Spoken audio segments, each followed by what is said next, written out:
വസ്തുവിനെ നാം എങ്ങനെയാണ് കാണുന്നത് എന്ന് കഴിഞ്ഞ ക്ലാസ്സിൽ പഠിച്ചു കഴിഞ്ഞല്ലോ. നമ്മുടെ രണ്ട് കണ്ണുകൾ നമുക്ക് എന്തിനാണ്? ഈ പ്രവർത്തനങ്ങൾ ഒന്ന് ചെയ്തു നോക്കൂ. കൂട്ടുകാരൻ്റെ കയ്യിലുള്ള പേനയിൽ നിങ്ങൾ ടോപ്പിടാൻ ശ്രമിക്കുന്നു. മുകളിലേക്ക് എറിഞ്ഞ പന്ത് വീഴുമ്പോൾ പിടിക്കാൻ ശ്രമിക്കുന്നു. രണ്ട് കണ്ണുകൾ തുറന്നും ഓരോ കണ്ണു വീതം അടച്ചും ഈ പ്രവർത്തനങ്ങൾ ചെയ്തു നോക്കൂ. ഏതു സന്ദർഭത്തിലാണ് പ്രയാസം അനുഭവപ്പെട്ടത്? ഓരോ കണ്ണും അടച്ച് ചെയ്യുമ്പോൾ വളരെയധികം ബുദ്ധിമുട്ട് അനുഭവപ്പെടുന്നു. രണ്ട് കണ്ണു തുറക്കുമ്പോഴാണെങ്കിൽ വളരെ വേഗത്തിൽ നാം എല്ലാ പ്രവൃത്തിയും ചെയ്യുന്നു.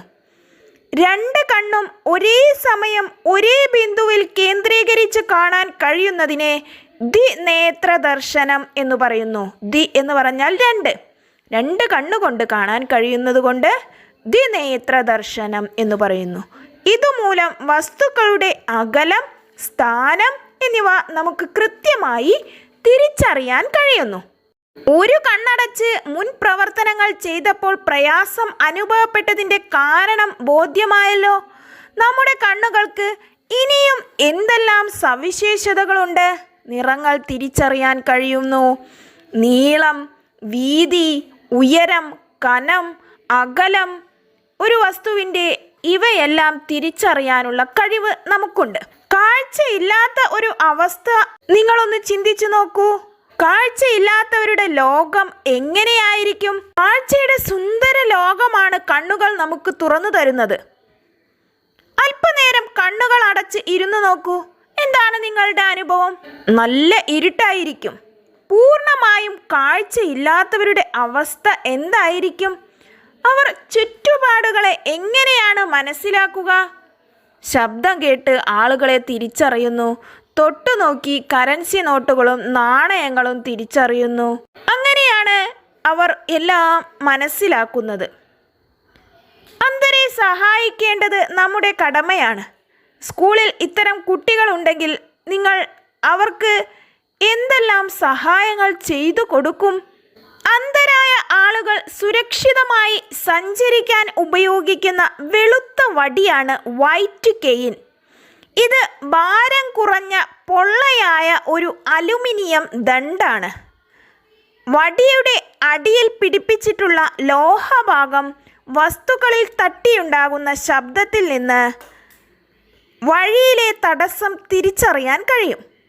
വൈറ്റ് കെയിൻ ഉപയോഗിക്കുന്നത് വഴി അന്ധരെ മറ്റുള്ളവർക്ക് തിരിച്ചറിയാനും അവരെ സഹായിക്കാനും കഴിയും.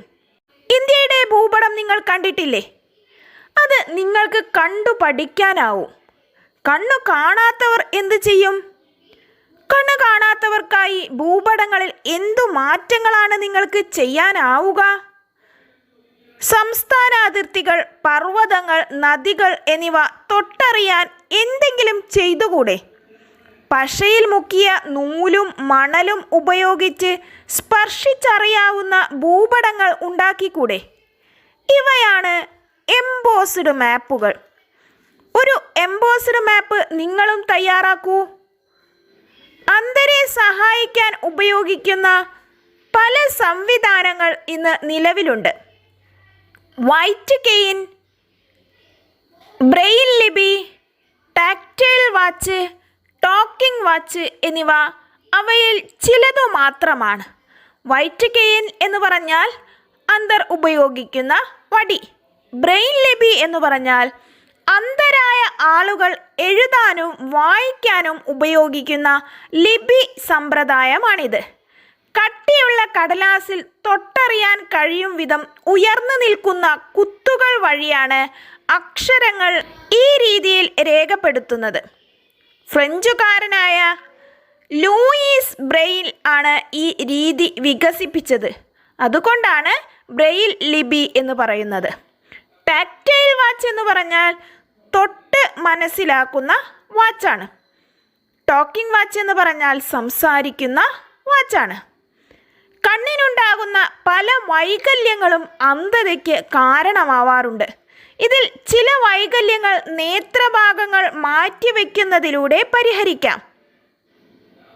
കാഴ്ചയുള്ള വ്യക്തിയുടെ നേത്രഭാഗങ്ങൾ മരണശേഷം മറ്റൊരാൾ നൽകുന്നതാണ് നേത്രദാനം.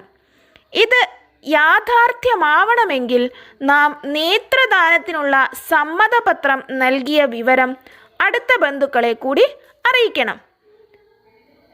നേത്രദാനത്തിന് സമ്മതപത്രം നൽകുന്നത് നാം ജീവിച്ചിരിക്കുമ്പോഴാണ്.